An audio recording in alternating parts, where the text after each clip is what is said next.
We never once mentioned the fact that Jeff played this entire fucking series with a mouse and keyboard. I did. Like, what an absolutely asinine thing that this man did.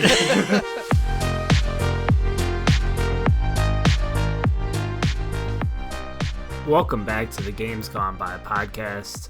I'm your host, Austin Baskell. And joining me again today, as always, is Adam Baskell. Hey man, how you doing? Really excited to talk about this one. We got a lot of passionate takes coming up. Yes, there will be. And of course, Jeff Drasher.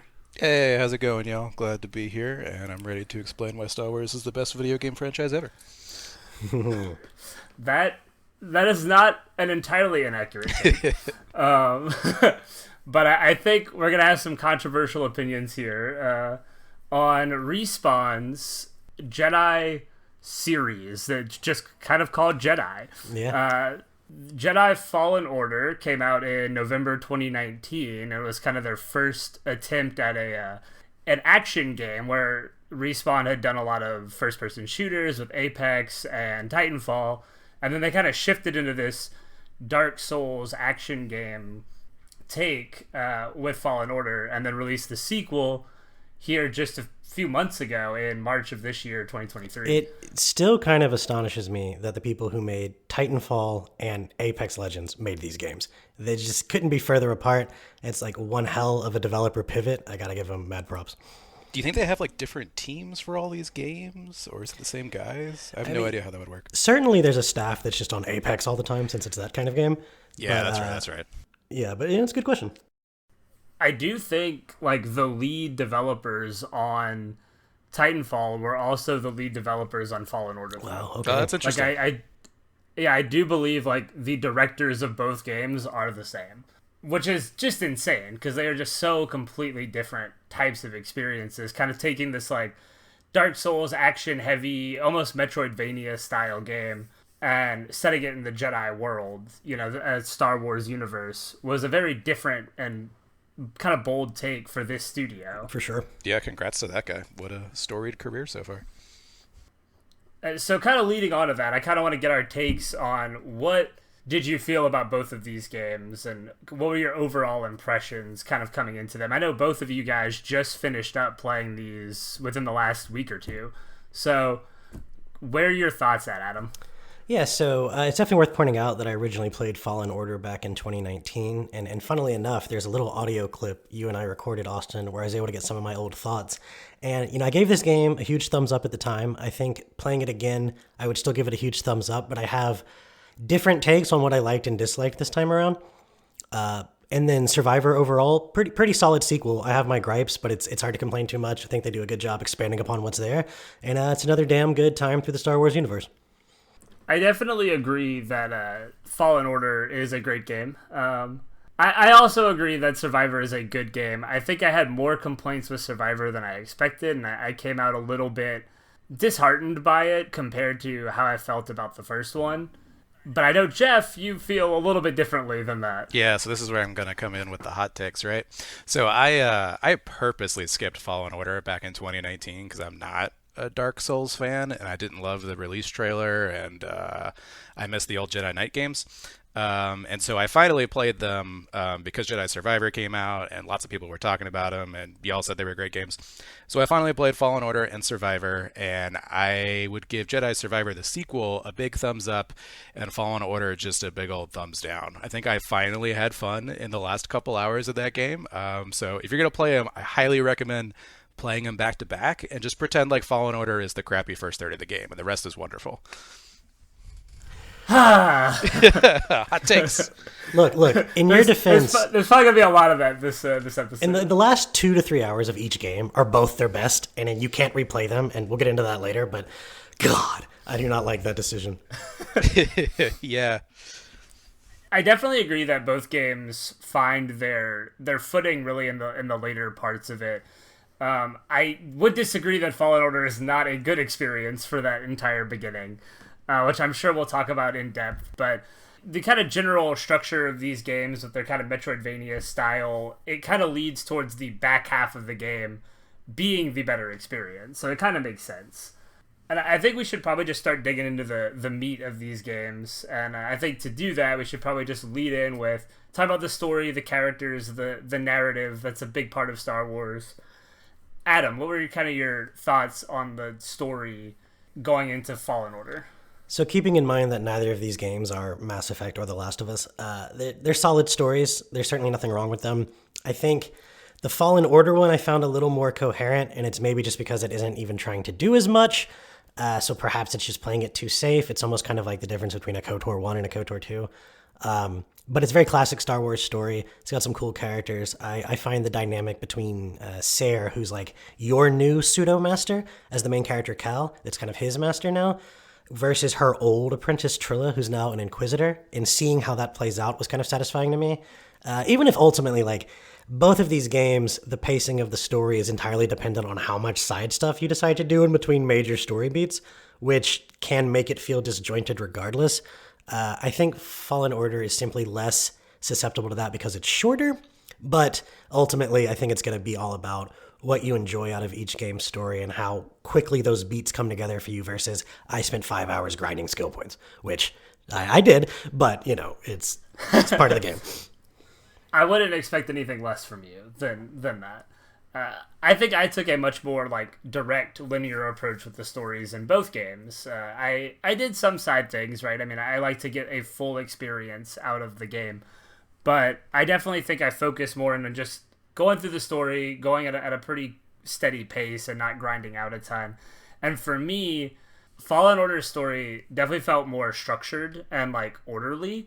It has a very defined beginning of like Cal on the run from the Empire, and that's kind of a played out story obviously at this point. That's basically every story that takes place between Revenge of the Sith and New Hope. It's the only story to tell with Jedi in that era, I guess. But yeah, absolutely. and that is kind of a disappointing element, I suppose, but I did like the way that this story kind of brought in elements from some of the expanded universe stuff, like Dathomir and like the Witches of Dathomir, and all of those elements added some flair to what I felt like a lot of those Rebel Empire stories in the middle that they've done with like Rebels and things like that followed a lot of the same beats, where I felt like Cal's story brought in some interesting elements from the universe that weren't always explored, especially the way they handled like the Inquisitors and Trilla and that kind of whole dynamic was really interesting. Survivor didn't really do that for me. Sorry, I was gonna say Fallen Order I think does a good job with fun references to the Clone Wars and a little bit of Rebels. They're kind of all over the place, but not really in a obnoxious way, because both of these games do a great job of these collectibles just kind of reading you out a little snippet of story as you continue playing, instead of being like, go through 3 menus and look at this 7-paragraph description of the codex entry, Mass Effect. So I kind of enjoy that. I was thinking like Skyrim, yeah. But yeah, like hey, a lot of RPGs do that. It has been 10 years, so I'm glad we've made some progress. It's true. But yeah, I found those a lot of fun. I don't know if I just don't get the ones in Survivor or there aren't as many. I know they try to do a lot of stuff with the High Republic, and I have read 0 of those novels. So maybe they're just lost on me. I want to jump in and defend Survivor a little bit here. Not defend it, but like, so to y'all's points about the data bank entries, the problem that Survivor has is it just has too many of them. They are all over the place. And a fun tip, if you explore, you can find an upgrade that'll put them all on your map.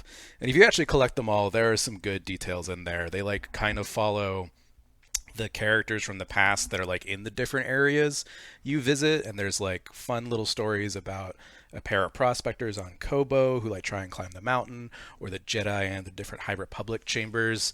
But they are very like disjointed and hard to follow, and I did find Fallen Order's little like databank entries more fun to read through. It's like I didn't enjoy Survivors until I had almost finished the game, and then I can go back and browse them, but you know, I'm not going to do that. So go ahead, Austin. I was going to say that I actually did start reading some of the High Republic stuff. I never got super far into it, but I did read the first book, The Light of the Jedi, that came out in that era. And I really liked a lot of the stuff they were doing with that era.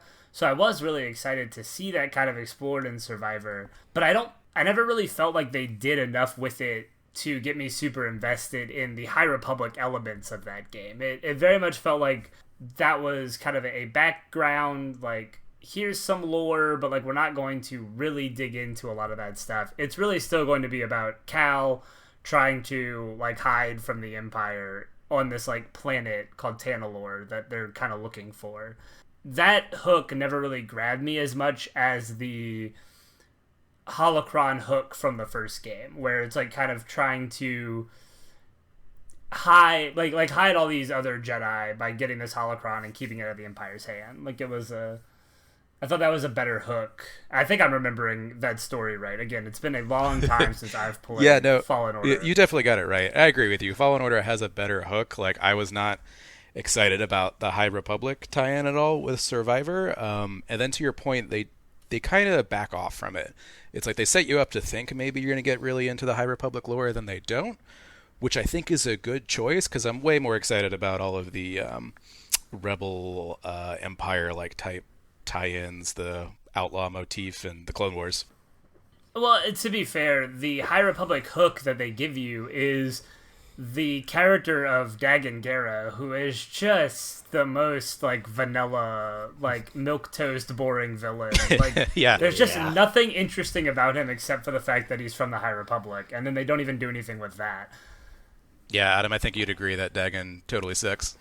Yeah, when I keep calling him ooey gooey emo boy, because you just come across him when he's like in this place where there's all this corrupted goo, and then he's only got one arm, and you're like, oh man, I could help you out, and he's like, oh, let me do my Disney bleed the lightsaber crystal, oh Jesus Christ, and then become bad on the spot and attack you. I mean, I know there's more to him turning because you figure that out later as you watch these flashbacks.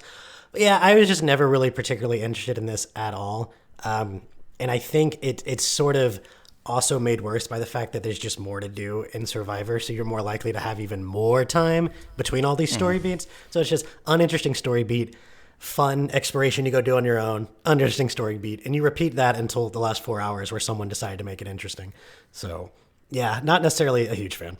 Yeah, Dagan is just like sort of the most cliche type of villain, right? The only part that I thought was fun from his story is when Cal kind of notices that Dagan is obsessed with this secret hideaway planet called Tanalorr, and Dagan suggests that, like, isn't this the same obsession you have with fighting the Empire? Or I can even remember if Dagan suggested it. Oh, yeah, I remember this. But so Cal reflecting on whether his obsession with the Empire is going to make him fall to the dark side the way Dagan did with his obsession with fighting for his secret planet. That's pretty much the only interesting part of Dagan's character, but you still have to fight him 3 times. So you do, don't you? 3 freaking times. It's never great. They never do a ton of really interesting stuff with him. I never really found a ton of interesting stuff with Ravis either, the other kind of main villain they set up in the game. I just thought Trilla and like her dynamic and the whole like Inquisitorius and Darth Vader's kind of like looming presence in the first game was a more interesting angle than the High Republic stuff that Survivor did. And I never really cared for a lot of the side characters in Survivor. Nothing that Survivor really did story-wise kept me invested beyond the final kind of twist, which I think we should just go ahead and spoil here. Sure. Yeah, spoilers galore. It's going to be hard to talk about this without kind of talking about the end of Survivor, which has a character that had been following you the whole game end up turning on you kind of at the last minute to help his family, like his daughter, and escape to Tanalorr with her by themselves. And it's a really good twist. It's a really unexpected, I think. I actually kind of had it spoiled for me a little bit beforehand, so it wasn't as unexpected, but I could definitely see how it would be surprising if you didn't know it was coming. I was completely I think I think it works really well, and it's right at the same time that like Vader shows up, and there's just a lot of like really intense stuff happening at this moment in the game, and it's really kind of where the story propels forward. Yeah, I think the one thing Fallen Order has going for it in this regard, or the main thing over Survivor, is just that there's a clarity to both the concept and the stakes of the holocron that's maybe just a little unclear with Tanalorr. I don't necessarily think by the end it's that much better written.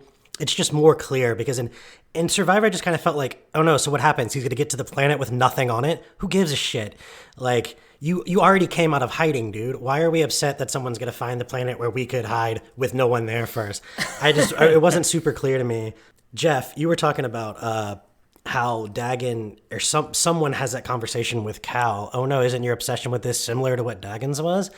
And he ends up kind of pivoting from, oh, I want to get there to hide away and leave this fight, to I want to get there and regroup and build something to continue this fight, because at this point, Cal cannot let go of his role in the struggle against the Empire, right? It does get interesting by the end. I will give them credit. I think it's really muddy for so long that it's not clear where they're going with it until well later in the game when you really hit the climax of those in-game points. Yeah, and I think maybe one of the reasons that Dagon isn't all that interesting is they purposely made him a bit more one-dimensional because they're setting up the Bode betrayal. And I think even Bode's betrayal is like another aspect of the obsession motif they're going for, right? Like he is so obsessed with protecting his family and finding like a hideout for his daughter that he can't even consider like what does she really want, or like what is a price that he's willing to pay. And apparently he's willing to pay all of the prices, which is why the story suddenly becomes interesting. And I think maybe like they purposely made Dagon boring so that payoff would be better and you wouldn't see the Bode betrayal coming. I also had that spoiled for me, but I did not know that he was also an Inquisitor, a Force user working with the ISB, which I just think is so interesting. What was your take, Austin? Yeah, that's also the part that I didn't know either. I knew he betrayed you because I had accidentally stumbled upon it on the internet, of course. But I didn't know about the Jedi, like, or his Force-ness, his Inquisitor status, right? Like, that was very cool to have that. And then now there's more, Jedi fights, which I think are the best parts of these games. But that was a cool twist to have him be more than just he betrayed you. Like, he's been hiding his powers this whole time from you. So there's another layer to that twist. So I did think that was really cool. I don't know if I don't think I like the Survivor ending more than the end of Fallen Order, though.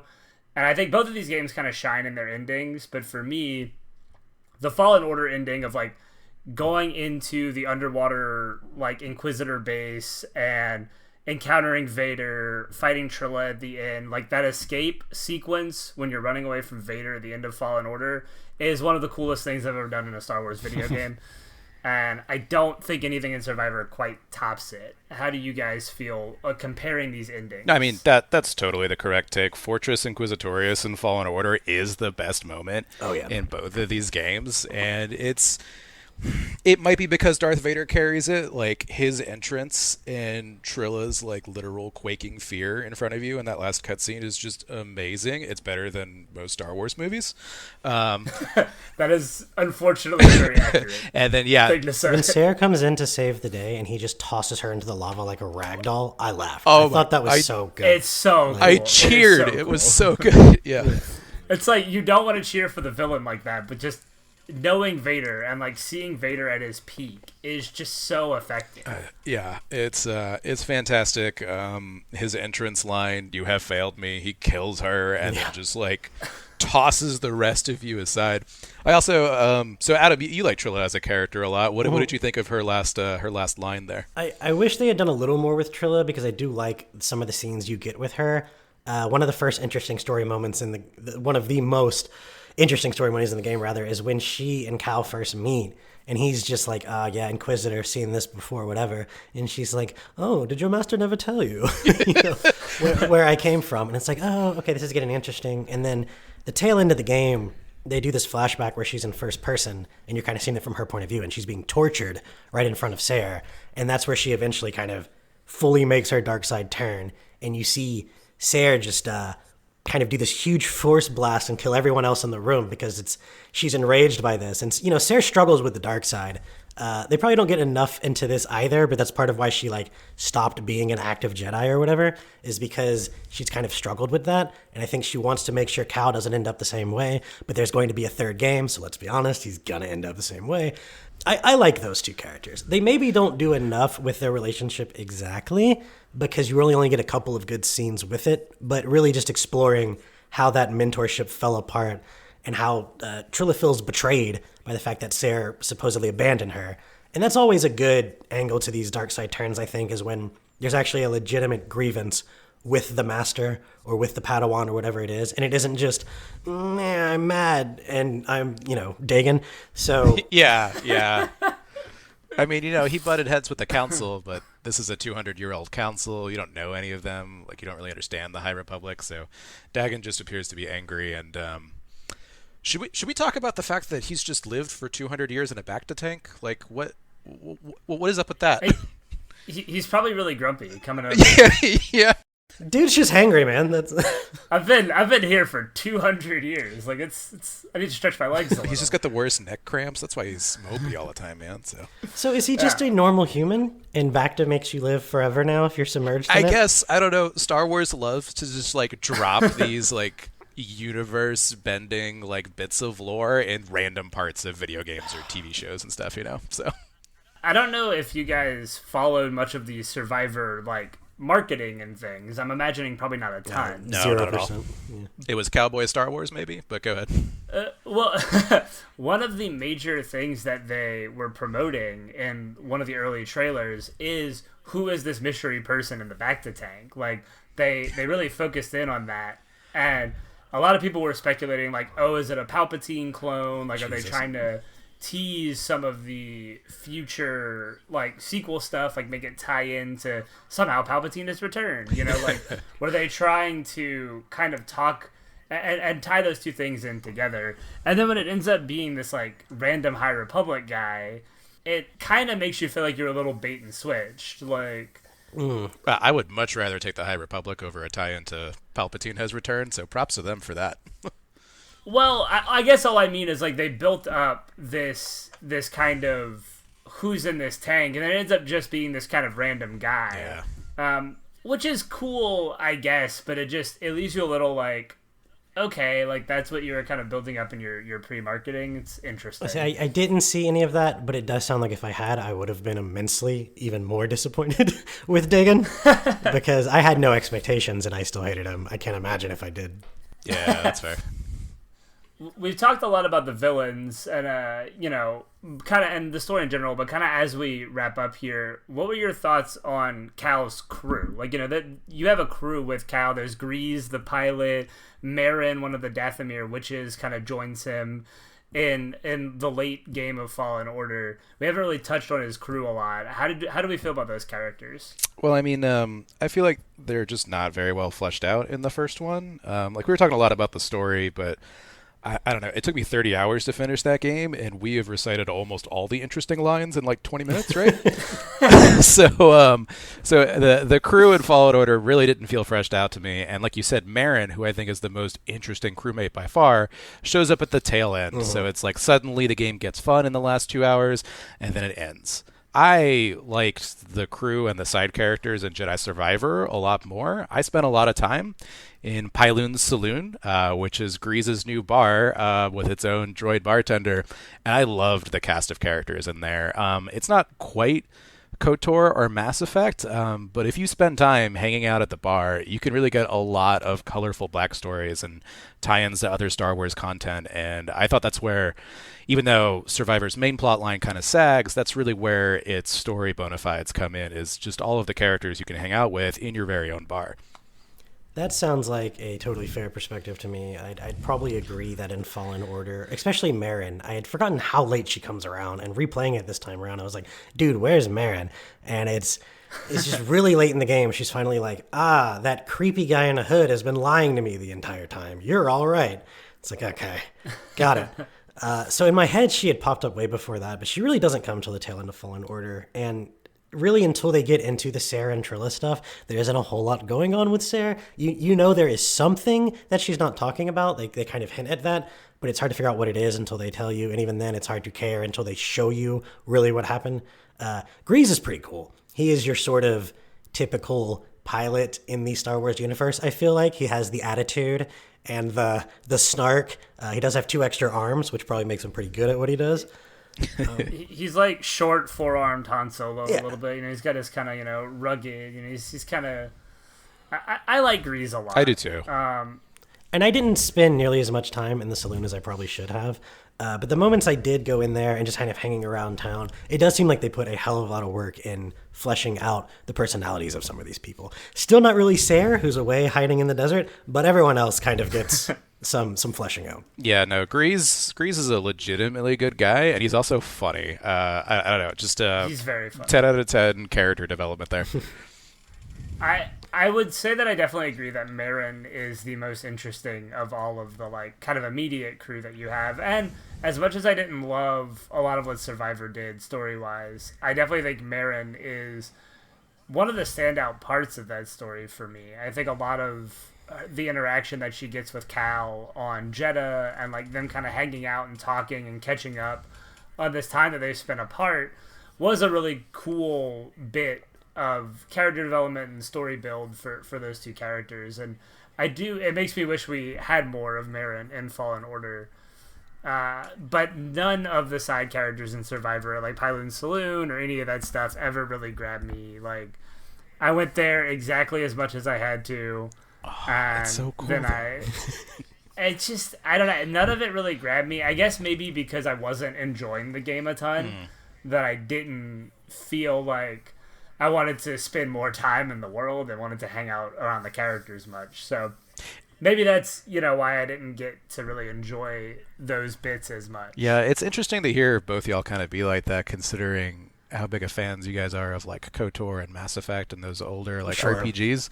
Like Pyloon's Saloon is the one moment where I was like, oh, this actually feels like a spiritual successor to those kind of games. Not to their level like at all, but like it gave me some of that same level of enjoyment as opposed to Fallen Order where like your two crewmates for 90% of the game have like 3 voice lines. So there definitely is more of a focus on like Cal the lone wolf Jedi kind of angle in the first game, whereas in the second game they take more of this is a community effort. Like there is it's definitely kind of building on the rebellion element of things, right? Like there's a crew of people that are all fighting the Empire, whereas the first game's kind of just Cal on the run and like doing their own thing on the side.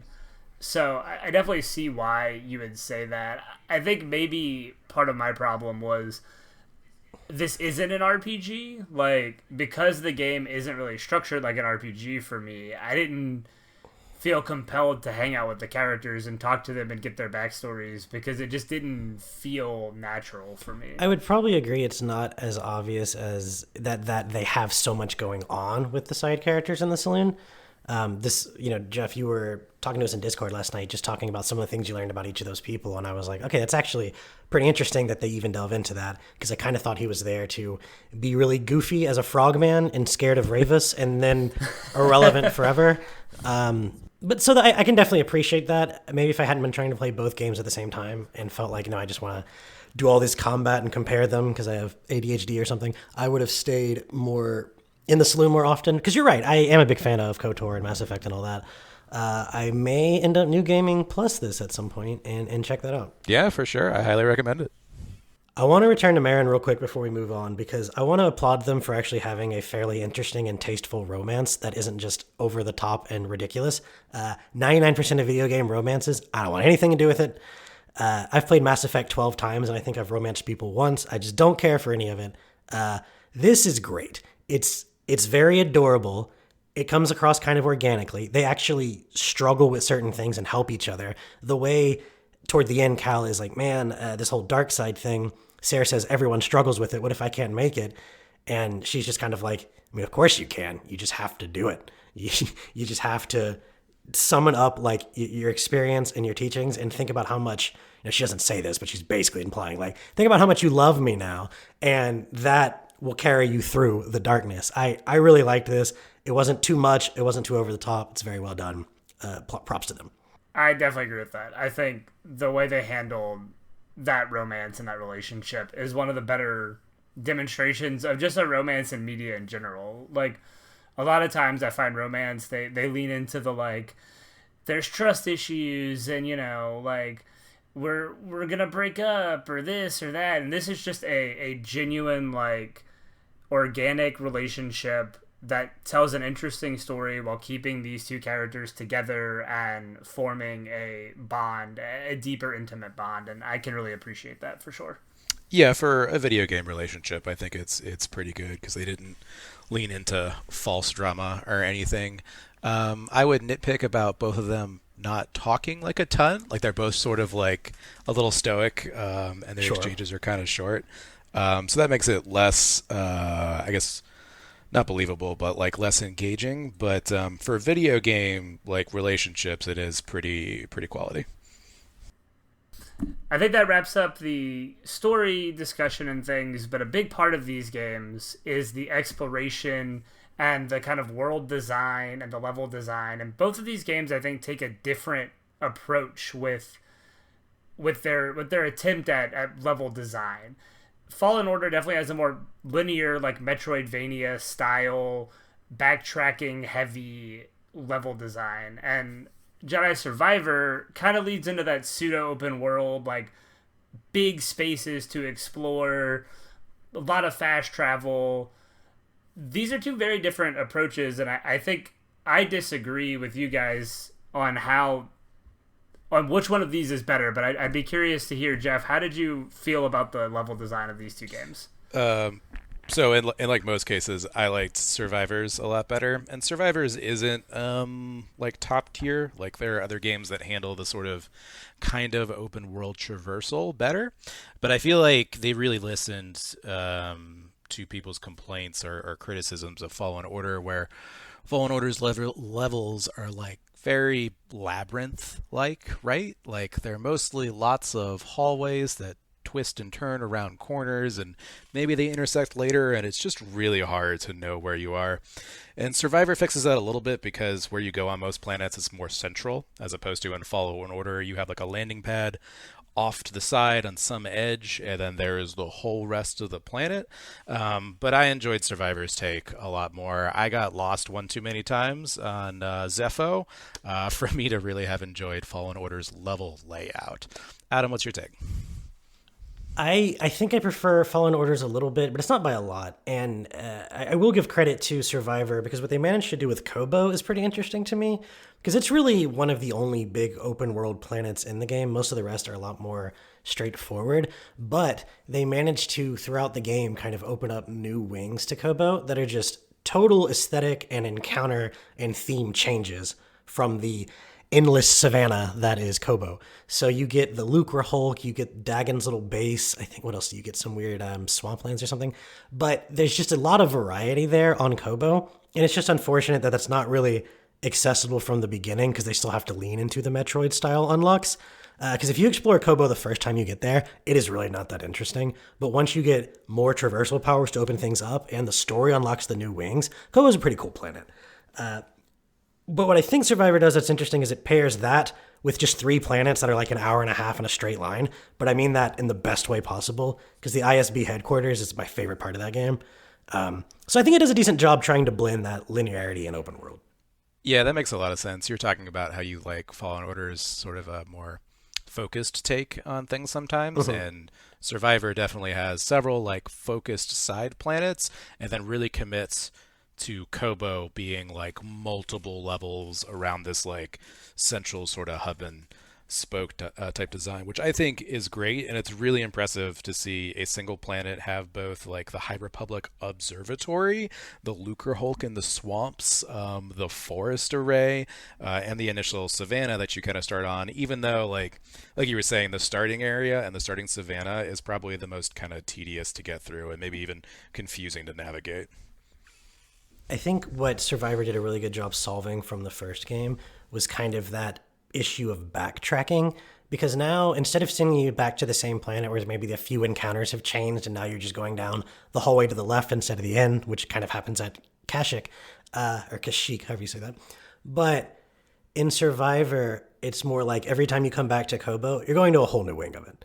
And when you come back, you don't really go back to the ISB thing. You don't really go back to Shattered Moon. You don't really go back to Coruscant in the story. So there's no real retreading moments. And even the moments that there might be, you can fast travel. So I think Survivor really took that complaint of, man, I hated having to get out from the ass end of this tunnel you've made me crawl into.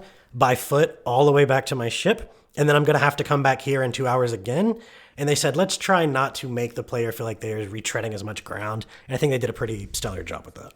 Yeah, they really iterated on that. And just to your point about like revisiting areas, if you do some more of the side content, like I enjoyed the bounty hunter quests with Cage in the cantina. She sends you out to go hunt down the bounty hunters that are supposed to be hunting you. So you kind of turn the tables a little bit.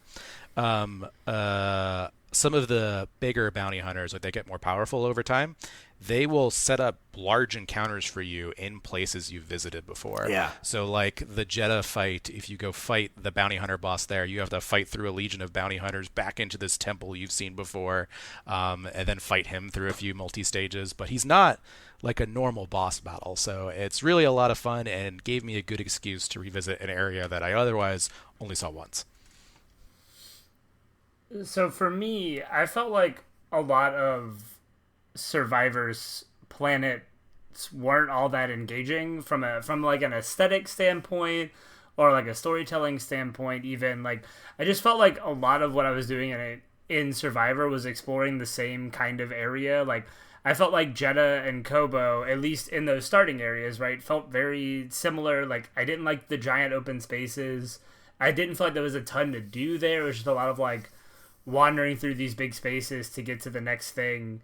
And I will agree that Kobo definitely had a lot more variety and was more interesting deeper into the game. But I didn't care for at least a lot of the aesthetics and the design of a lot of the straightforward, narrow, like linear planets in Survivor. The Shattered Moon, I did like the ISB, but like the Shattered Moon did nothing for me. I felt it was pretty boring. You didn't like the lightsaber fight? I liked the fight, but I didn't like the navigating through the area itself. All right. Like I didn't find it very interesting.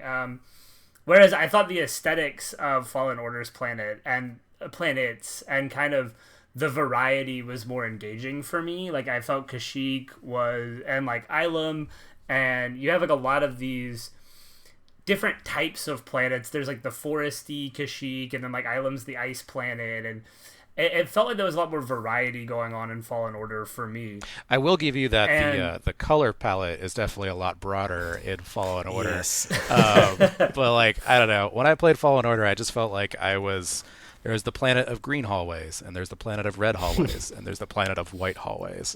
Whereas Survivor made me feel like there were some planets. But go ahead, Austin. Well, yeah, I can get where you're coming from as far as that, but I didn't find there was a lot, at least for me, that was interesting to explore on those planets when I was running around finding them. And I know there is a lot of side content that I missed out on. So it's not an entirely fair criticism for me, I guess, but I was never really compelled to do a lot of that side content because I didn't feel compelled to explore the planets. Whereas in Fallen Order, I did feel compelled to go and kind of find a lot of the hidden stuff because I liked the Metroidvania elements that were a little more present there. Like, I've unlocked this new ability, this new thing. Now I can go back and find those hallways that I couldn't explore before because I now have a new ability. Whereas I felt like Survivor didn't lean into that as much. Yeah, so it definitely did have some of that, but it wasn't as strongly, like, intentionally designed. Where Fallen Order felt more intentional in that regard. I think, hearing you talk about the wide open spaces being difficult to get around, I think a big weakness in Survivor is they decided to put mounts in the game, and they want to give you an excuse to ride the Nekos and the giant things on Jeddah, whatever they are. So like the starting areas have these big spaces in front of them for you to go get on an animal, but like you only really need the mount for like 30 seconds and then you're there. So yeah, it's like they're not quite big enough to fully utilize the mount. Yeah, but so too big to just run. Yeah, I can totally get why you would then just like abandon getting to the side content. Is because look, you've put a literal wasteland in front of me and you've made it tedious to cross. So why do I care what's over there? No, I can definitely understand that failing of Survivor. Hearing you talk about it, I do think a big criticism of Fallen Order that I agree with, and I think everybody agrees with, is the map in Fallen Order is just one of the most atrocious video game maps I've ever seen. Thank you. It is so hard to tell where to go and how to navigate. Zepho is the biggest offender of that, definitely. Just that map is atrocious. I don't know that the map is that bad, but it has a couple of issues with it. I guess it's cool that BD8 projects it, but it means you can't fucking use it underwater, climbing, in so many scenarios where I fucking want to see my map. To me, that's the worst part of it. The other part I don't like is just there's a color coding for like areas you can explore, areas you can but haven't, areas you can't because you can't. But there's no exit color. That would have been nice. Just, you see this entrance over here? Head toward ad. It's blue. It will get you to the surface.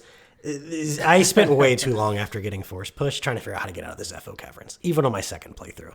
That was really the worst part for me. I didn't find it was too bad most of the time. That sucked. The Zepho caverns are definitely one of the more annoying parts of Fallen Order. And it's been a long time since I played it, but I do remember, like, by the time I wrapped up with Fallen Order, I was much more familiar with them and, like, didn't really have a hard time navigating them and actually found them kind of interesting. But it did take the entire game to kind of get there. But Fallen Order forces you into those situations where you have to go back and, like, really dig in and explore all of the, like, nooks and crannies of all these planets, and I did appreciate that, whereas Survivor, I didn't feel as compelled to go around and do that as much. I had such an opposite experience where I felt like Survivor made it so much more accessible to go and do these one-off adventures real quick.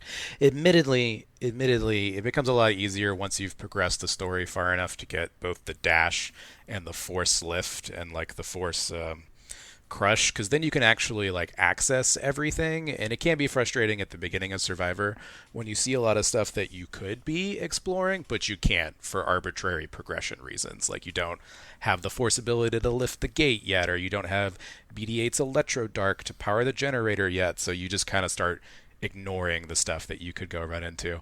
But I don't know, man. Fallen Order Zepho was the first time in a while where I took a wrong turn and wasted literally half an hour just running in the wrong direction with nothing to do but trying to figure out where the hell I was.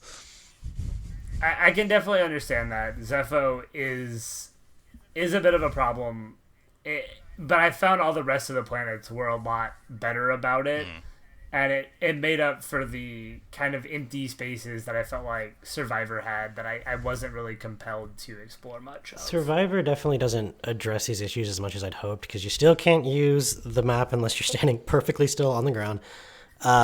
When you look at the normal map, you'll see those yellow, green, and red doors. When you look at the fast travel map, you don't see any of it. And I'm just, what are you doing? I need to know where I need to fast travel to go explore more crap.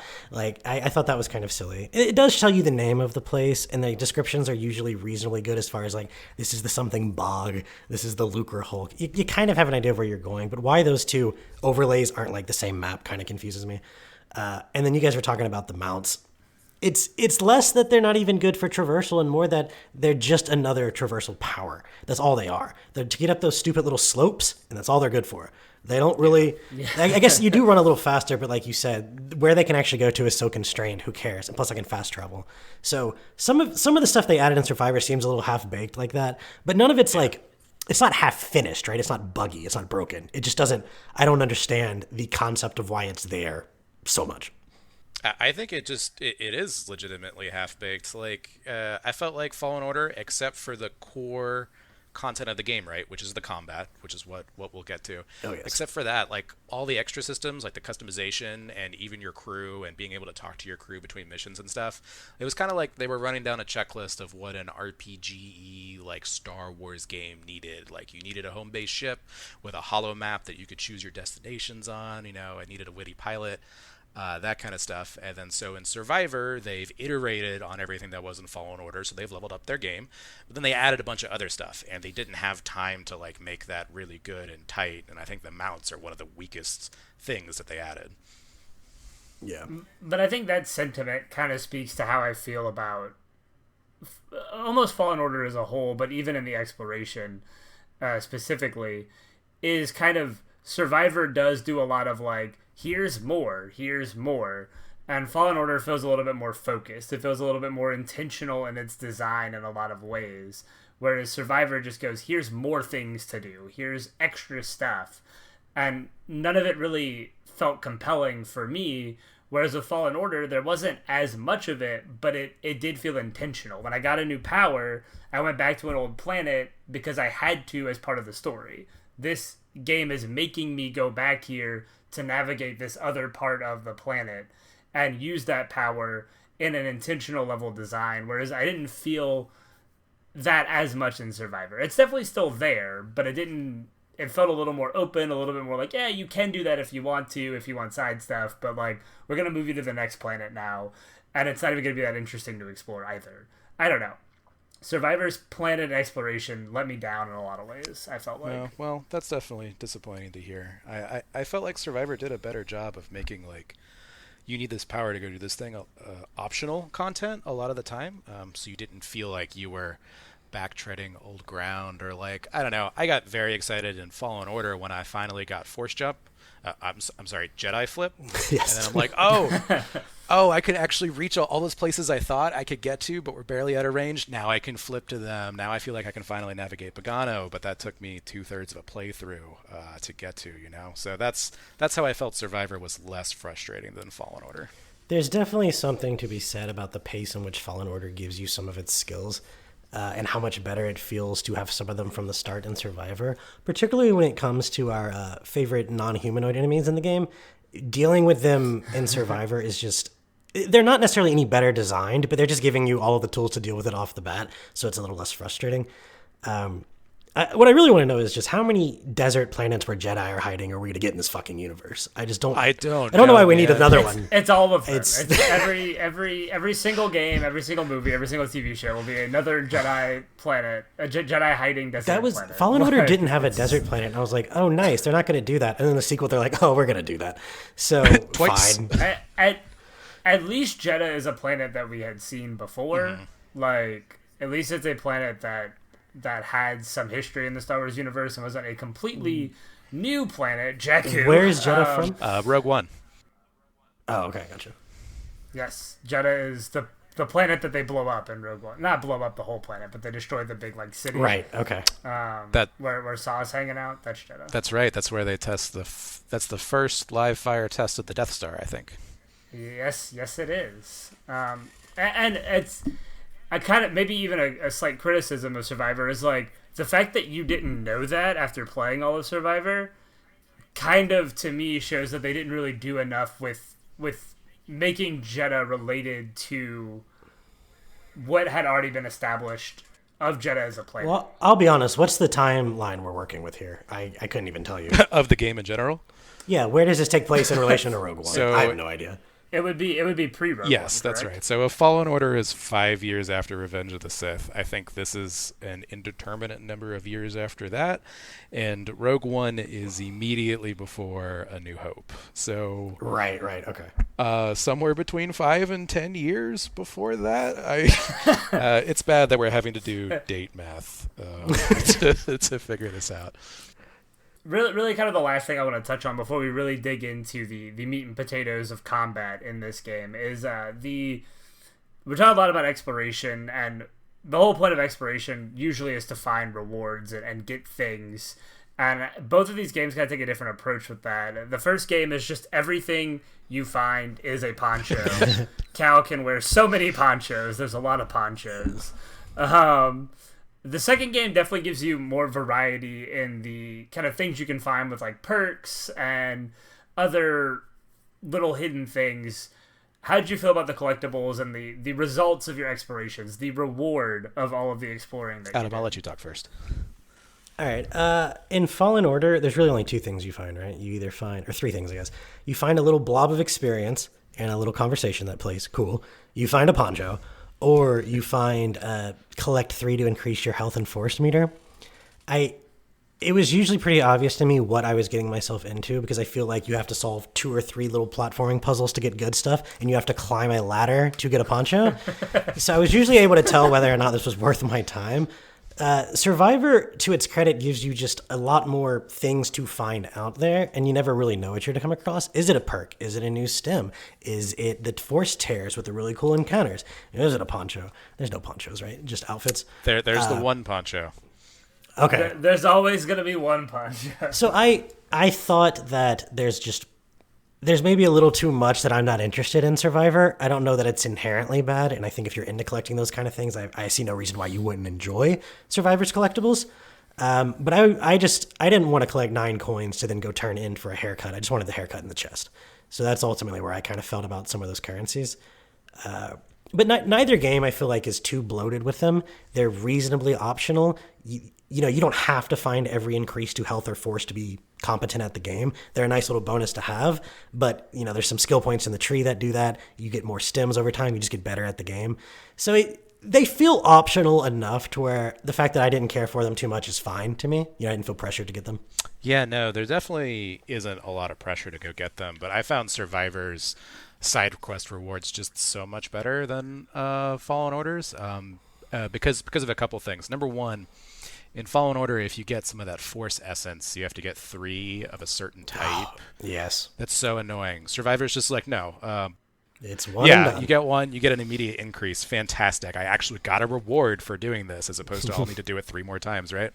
Number 2, occasionally Survivor will give you entire cosmetic sets instead of you finding a single lightsaber part at a time.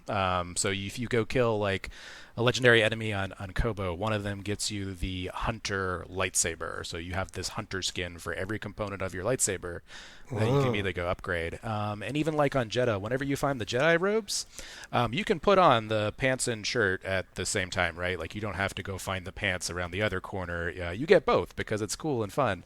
I could definitely leave behind the currencies. Like I don't really care. Like I think currency collectibles are silly. Just like give me the reward. The shops weren't that interesting. But I think Survivor just did a lot better job with the extras because Cal's customization is actually interesting. They give you good Force Essence rewards, and I only had to get the one poncho. So, I rarely ever customize Cal because I thought most of his like haircuts and beards and crap just didn't look very good. Man, like, my Cal had several eras throughout the game. I was having a good time. You had like mullet Cal, like there was like trucker Cal, like I'm sure you went through all the cows. So I don't know if I mentioned this. Quick side note: you can get an upgrade that marks all of those locations on your map. So once that happens, and you can just go grab the cosmetics, it gets a lot easier for you to have fun with Cal's appearance.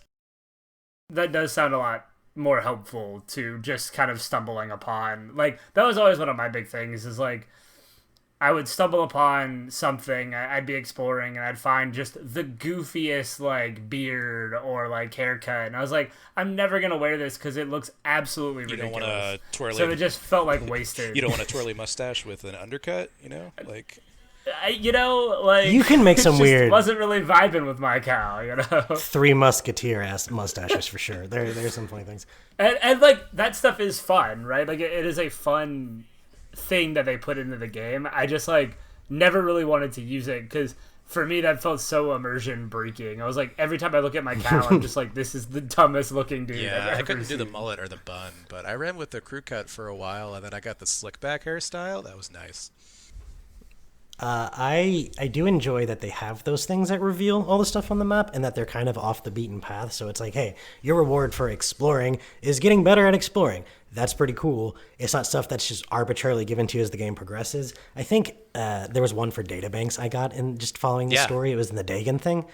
So there's some of it, but for the most part, like you're not going to get that reveal all the chest, all the cosmetic things without actually putting some effort into exploring. And I think tying that to as a reward for exploring in itself is kind of cool.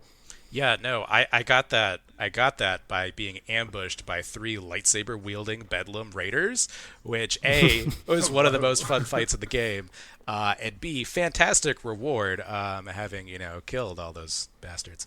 But, yeah. That does sound cool. I don't remember running across that, so I must have never found that. I would agree that Survivor does have... There's definitely more collectibles, and definitely the rewards are a bit stronger. I do kind of like the simplicity of ponchos. I was a sucker for the ponchos. I'm not gonna lie. Which color did you pick? Well, you have to pick the pig poncho after which I think is a brilliant segue into what we really want to talk about here, and that is these two games' combat and the core of what makes these games, interesting is their different approaches to combat. Fallen Order taking a much more methodical Souls-like approach, and I think Survivor going a little more traditional action game. Not saying one is necessarily better than the other, but I know we do have differing opinions here. So, Jeff, I'll let you lead off with kind of your take on Fallen Order's combat versus Survivor's combat kind of as a whole. Well, yeah, absolutely. So I will say that one is better than the other. Survivor is so much more fun. So I'll caveat this with, if you are a Dark Souls fan, like if you like Souls-like games, then Fallen Order will be great for you. But if you've never played one, or like me, have purposely avoided them, you're gonna struggle with Fallen Order, particularly like in the early combat too. Like, just some of these encounter designs are set up not really to teach you so much as like punish you. I think the only thing I learned on Bogano was to be afraid, which is why like the first time you get to choose what your next planet is in Fallen Order, it was like Dathomir or somewhere else, and it's like, well, I'm not going to Dathomir. I know that thing is filled with force witches. Why would I ever go there? You just taught me that Beskar skinned frogs will wreck my day, so why would I go to the Night Sister planet? But yeah, so Fallen Order is I think indisputably a Souls-like game. It's much easier than the actual Dark Souls games. Like, you can get through it, particularly if you're not stubborn, and just put it on Jedi Knight. The parry window is greater than a single frame. Yes, yes. It is not the nightmare that is the typical Dark Souls games, but it's not necessarily enjoyable either, which is why I was very excited to see them evolve it away into what Survivor is, which is, like you were saying, much more of an action RPG. And one thing I really want to give them a lot of props for in Survivor is giving you all of the abilities from Fallen Order. Like, I finally had fun at the end of Fallen Order. I felt like a Jedi. And as soon as you start playing Survivor, you feel like that same Jedi. Cal has almost all his same abilities. It'll feel very similar to you, which is why I highly recommend playing them back to back. And you can, unless you're a Dark Souls fan, you can just power through Fallen Order and then go get to have a lot of fun in Survivor in the particularly impactful Coruscant opening sequence, really, that I just absolutely love. I'll pass it over to Adam. That opening sequence is awesome.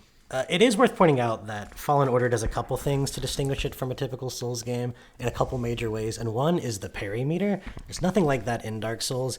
So I think the design idea was, okay, rather than it being this thing that's really, really hard to pull off, but you can kill the final boss in the game by doing it 4 times, we're going to make it something that's much more integral part of the combat and tone down how ridiculous it is compared to a Souls game. So I do think that's a really good move, because imagine having a Jedi game where you fought other people with lightsabers and you weren't parrying their blows. I mean, sure, I beat the final boss of Fallen Order without parrying, but that's a different story. For the most part... That was an intentional choice. It was. That was you chose to dodge. That was everything. me pushing my degenerate gameplay to its limits. Yeah.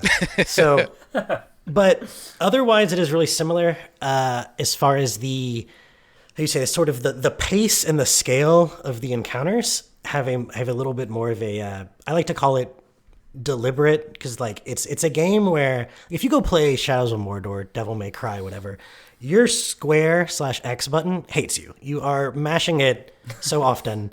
You will probably break your controller just smashing that button. Yeah, you cannot play Fallen Order that way, and I think that's what I enjoy about it. Now, granted, you can't really play Survivor that way either. I think there's more opportunity for you to regular attack spam in Fallen Order, particularly with like the double-bladed or the dual So wield. good.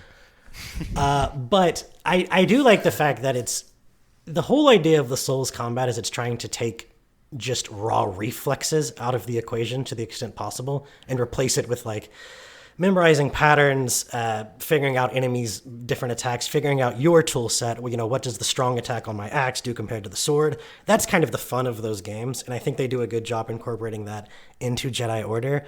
Funnily enough, the hardcore Souls fans hate this game because they think it's some pussy shit, I guess. But I think it is just the best Souls game, is what I think Fallen Order is. So I really enjoy it. I mean, I'll accept that title, best Souls game. Okay, I'm on board. Well, I definitely do think that what Fallen Order does well is it takes what is a very out of reach type of game for a lot of people. I think people see Souls games and they try it. I mean, I'm one of these people, so I'm speaking from experience. I see a Souls game. I've literally played every single Souls game for about 2 hours.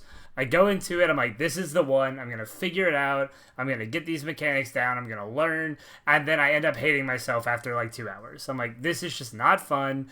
These combat encounters are just dreadful. I die so easily, and I can't figure out the timing for anything. Fallen Order is a lot more approachable. It has a much easier enemies. The combat design feels like baby's first Dark Souls in a lot of ways, which is why the Dark Souls fans hate it, right? I get it, but it's so much more approachable to me than any of the Dark Souls stuff because it is a lot easier, but it's also a lot faster paced for me. Like, it is deliberate, but it's a faster paced deliberate. Whereas for me, a lot of the Souls games are like the most mind-numbingly slow action games. But Fallen Order does feel like it, to me at least. You still feel like a Jedi. You're swinging fast, you're dodging, you're parrying. Like, these things are still happening pretty quickly. It's just more intentional and deliberate. And I think part of that is keeping the encounter design and the enemy design very small. I think Survivor gives you a lot more like bigger encounters. There's like 6 or 7 enemies, 8, 9 enemies. They're all shooting and like shooting rockets at you, and like all these things are happening. Whereas the biggest Fallen Orders encounters I feel like are like 5 or 6 enemies max. Like, it's been a long time, but I feel like they never really get bigger than that. So it becomes a lot more of like a chess match between these smaller groups of enemies than the like, let me just use all my crazy force powers and like swing around all the enemies in Survivor. Yeah, I was gonna say they do get bigger in Fallen Order in Fortress Inquisitorius, like or even at the end of Ilum. There's a few sequences where you're fighting like a dozen stormtroopers or like a couple purge troopers backed by like different enemies, and that's when I was finally having fun, and so that that could let you understand why I enjoyed Survivor so much more, especially me being a big fan of the old Jedi Knight series from like the early 2000s. I finally felt like a Jedi Knight again, as opposed to in Fallen Order. I think you guys might be forgetting just how few things you have after that Fallen Order intro. Like, you come off the train, you've cut down like a platoon of stormtroopers, but barely gotten away from an Inquisitor. So like, you feel like someone who is a threat, but you still need to be on the run from the Empire. And then you go to this weird swamp pillar planet where the wildlife just like mauls your face, and you're like, what is happening? So go ahead, Adam. Let's just talk about Ogdos. Adam, defend Ogdos. I will defend Ogdos. I wanted to get this point out before I forgot it. What I do think Jedi Order does that saved me from putting it down the same way I put every single Souls game down is it does checkpoint your experience gain with skill points, right? Once you get enough experience, it's put in a piggy bank. You can't ever lose it again. I have quit every single Souls game because there comes a point where I need 100,000 souls and I die twice with 99,000 and I break the fucking DVD in half and I never play it again. As you should. That's a bad game. Boo. Like, I understand I understand the stakes and the risk, and they want to make you feel like at that point, like every decision you make is really meaningful. But man, there just comes a point where it's like, I'll waste 10 minutes. I'll waste 15 minutes. I just wasted 4.5 hours. Can't do it. Yeah. I definitely agree with so that. you can kind of get where I'm coming from, having purposely avoided those games for all those reasons, being excited to play a Jedi game for the first time in, 10, 15 years, and then getting, I realize, like, I'm being a baby over here, but getting just a little bit of that sort of Souls-like flavor of, like, hey, you're not a Jedi, you kind of suck, all right? Don't forget, you're not good at this yet, you don't have anything, like, here's a giant frog to maul your face off. But tell me, Adam.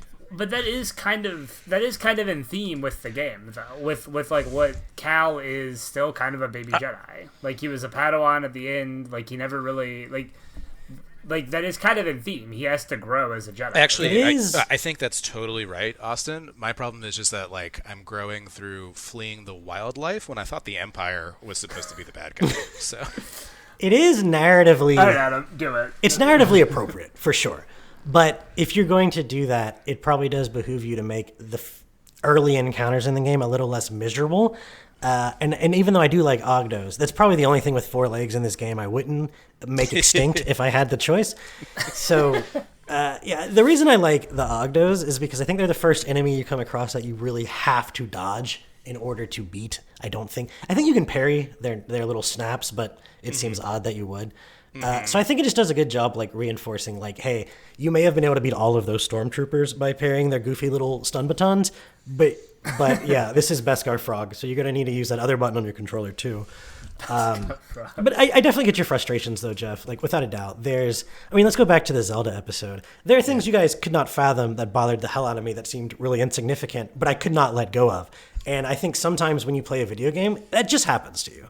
And there's not much you can do about it. Sure. If you end up with the wrong experience out the gate, it can kind of poison the well, so to speak, for certain aspects of the game going forward. And as a designer, it's your job to make sure there are as little of those as possible. But, you can't squash them all. Yeah, and I definitely agree with that, and that's why I wanna harp on it. But I think like designing first planets is very important. It's like a real big statement you're making about the game. I don't want y'all to think I'm just hung up on the Ogdo though. It's like when you go over to Zepho, there's some of those same like sort of troll encounters that made me think the developers disliked me. Like the first time I picked up this game a couple of years ago, I did try playing Fallen Order, and I got as far as the goat that hides around the corner on Zepho, and once a goat yeeted me off a mountain to kill me, I was like, all right, I think I'm done with the Jedi game. Zepho is the biggest offender in that regard between the two games, without a doubt. Even though Bogano has more obnoxious animals, I feel like they're usually just, you come across them and you're like, oh shit, not another one of these, as opposed to, what just hit me and how'd I fly off a cliff? I saw 2 goats fighting over a stormtrooper. It turns out there were 3 behind me the whole time. Yeah, I don't feel most of the game is all that bad about that, but there's no doubt that whoever designed the first 45 minutes of Zepho just wanted to make you stop playing, and I don't know why. But so it goes. I'm convinced they have some real Dark Souls fans on the dev team, and like there's an internal struggle to put them in the corner. I'll show you a real game. Like, this is real Dark Souls. Exactly. What were you gonna say, Austin? I was gonna say that I can definitely agree that animal encounters, any sort of creature encounter, is almost every time going to be less interesting than a humanoid encounter. I can definitely agree with that. I don't think they're that bad, but I would agree that the humanoid encounters in both of these games are a lot more fun, and I think that makes a lot of sense. Like, why wouldn't it be when you have a lightsaber to fight other things that can like fight back and not like just bite at you? Yeah, like, for sure. So let's talk about some of the fun aspects of the combat, right? Austin, did you enjoy Purge Troopers? Yeah, of course I enjoy Purge Troopers. Is it because they're the best enemy in both games? Because I think that's why. Yeah. I mean, yeah, of course. I like there's 4 or 5 different types, so they have enough variety between them that it's not the same exact fight every time. And even within the individual, the guys with the 2 little laser daggers, they have like 4 different combos that all have to be dealt with in a slightly different way. And sometimes it's just one of their combos is just the first 2 hits of their 4-hit combo. And if you think, oh yeah, this is going to be a 2-hit, and you try to get that opening, and then it turns out it's a 3-hit, you're fucked. Oh, I love it. Like the tension of those little bitty windows is why I just love fighting the Purge Troopers. Yeah, they are absolutely brutal, but I think they are the most fun by far, particularly when you're fighting more than one of them, I think. I feel like in a lot of the humanoid encounters, it would be relatively straightforward to like take out the scout troopers and like reflect bolts on the stormtroopers, and then you solo the purge trooper, like you face off in a duel. And they even have little voice lines about it, right? Like the purge troopers are psychopaths. You kill all his friends and he's all like, yes, good, now it's just me and you, Jedi. Yeah. Or it's like you break his block and he's like, yeah, give me more. And I'm like, whoa. Some of the little quips. It's like, you're a little bit of a masochist. You need to calm down. Yeah. You'll never defeat me. Yeah, some of the funniest moments are are when they're exactly that. You won't defeat me, or I have you now, and then you cut him in half, and you're just like, oh well, guess you were wrong. So I think before we get too much further in this discussion, I want to go ahead and bring up what I think is my favorite addition to Survivor, and that is these sweet saber stances. Now, I have my gripes with them. One being that you only get to kind of carry around 2 at a time. Another being that they all kind of suck until you put 3 to 4 points into them. And the other being that in order to respec, you have to burn a point. I guess the way I play these games is whenever I see the game being like, we have 5 stances, I'm like, do you? Do you have 5? Or do you have 2? And the other 3 are like the dumping grounds for all of your failed and unbalanced skills. So I immediately had to call them on that and be like, let's see if you really have 5 stances. My God, boys, they have 5 stances. It's awesome. I would say I'm not a fan that maybe the skill floor on them has a lot of variation. For instance, I think the double-bladed is just so much easier to get the basics of than any of the other ones. But ultimately, they all have a really high skill ceiling. And I think once you play around with them enough and understand their strengths and weaknesses, you can just do some awesome shit to any enemy in the game. And I've had a lot of fun going back and just trying encounters with different sets of skills and stuff. And that's not even bringing up the awesome force powers that are in this game. Yeah, I absolutely cannot get enough of Double Bladed.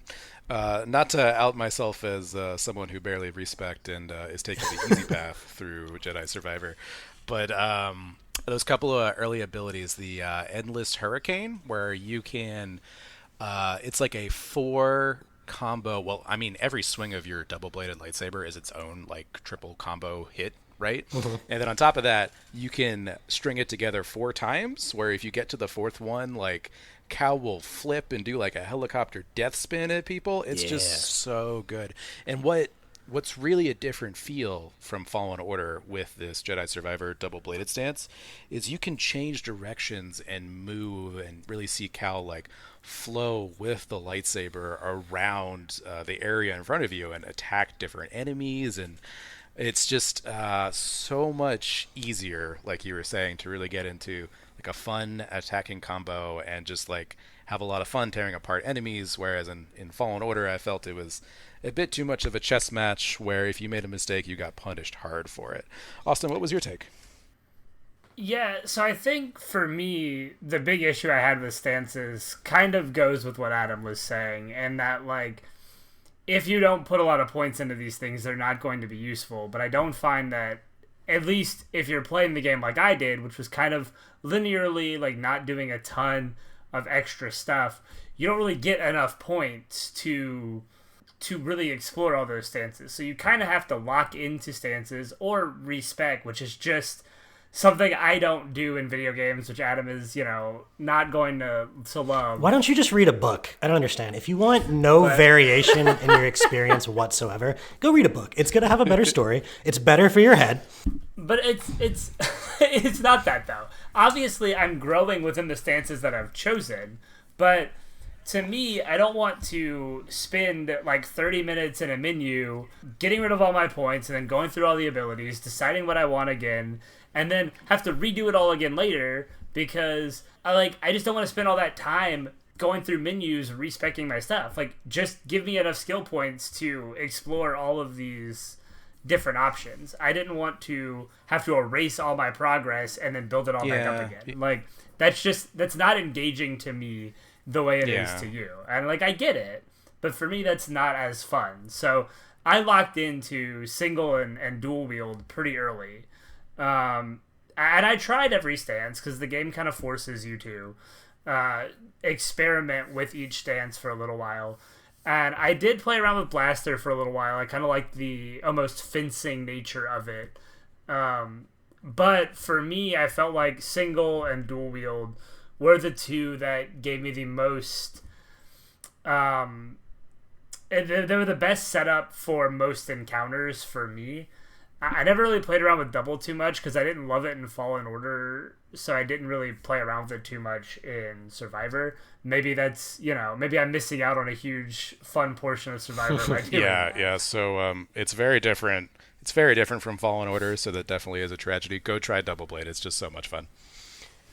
Maybe I'll do that. If I had more than 500 gigabytes of space on my freaking PlayStation 5, I can only hold 3 games at a time. I just had to uninstall so much to get Spider-Man 2. Yeah, I know, it's ridiculous. Yeah, we could have a whole podcast about how modern games are 150 gigs apiece, but compressed audio, what's that?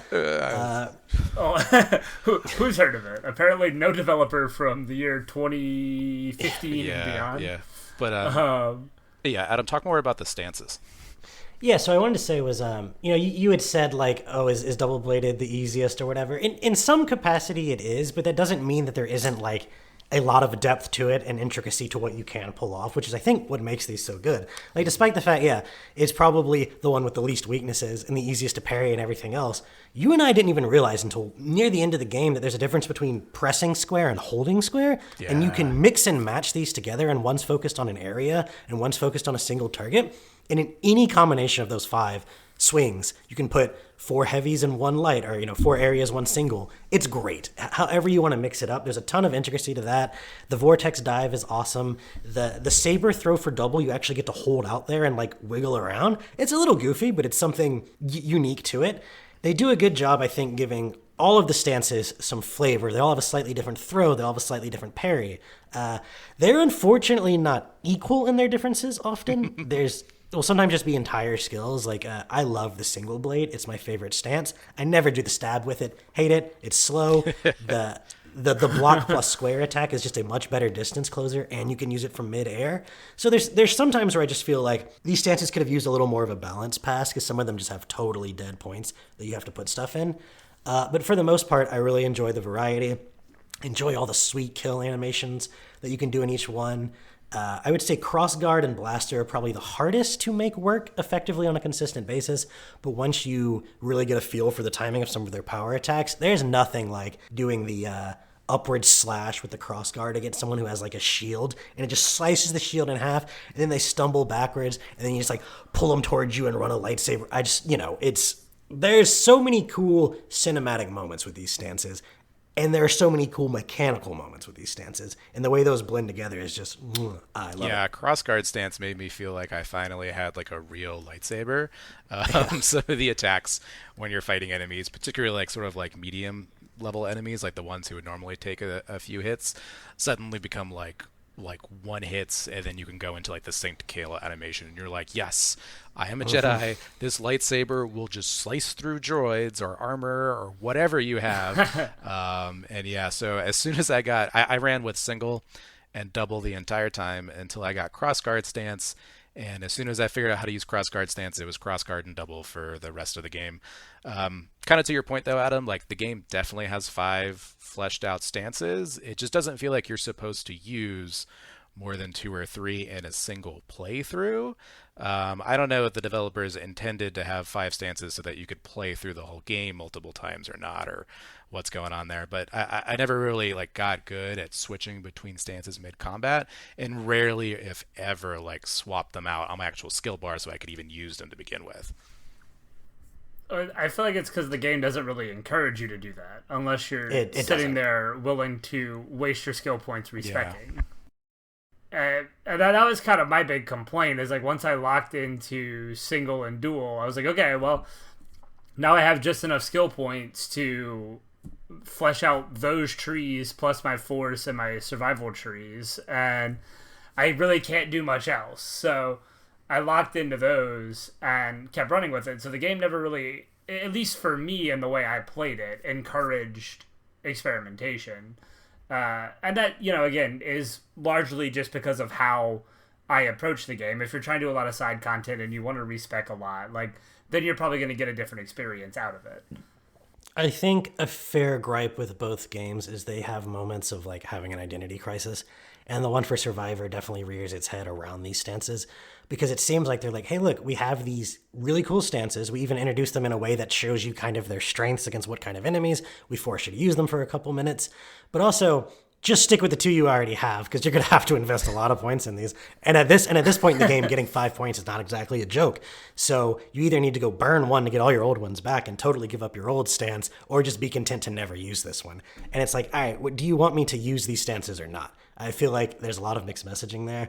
It is what it is. I found a way around it, and I still enjoy it. I hope in the next one they find a way to smooth out that presentation a little bit. Yeah, I would really, really enjoy that. And I'm still convinced it's just someone holding out like, hey, we have to have hooks to get players to like replay through the game. But that's just, I don't know, would either of you ever like sit down and replay this game immediately after having finished it?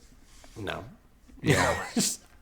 No, I am not the type of person that replays games super often in general. I feel like I have a backlog the size of like Mount Everest. Yeah. So like it doesn't make sense for me to replay a game at this point. Like I just have too many new things I can play. and games keep coming out every day.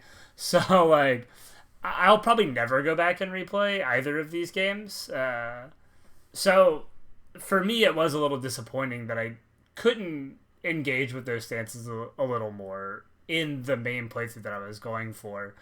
But I will say that like what I did pick did work out really well for me, and I, especially in boss fights, which I think for me are probably the highlights of both games. I particularly really like any sort of like lightsaber versus lightsaber fight. I know the Dagon fights are a little annoying, but like I really like the Malicos fight in Fallen Order.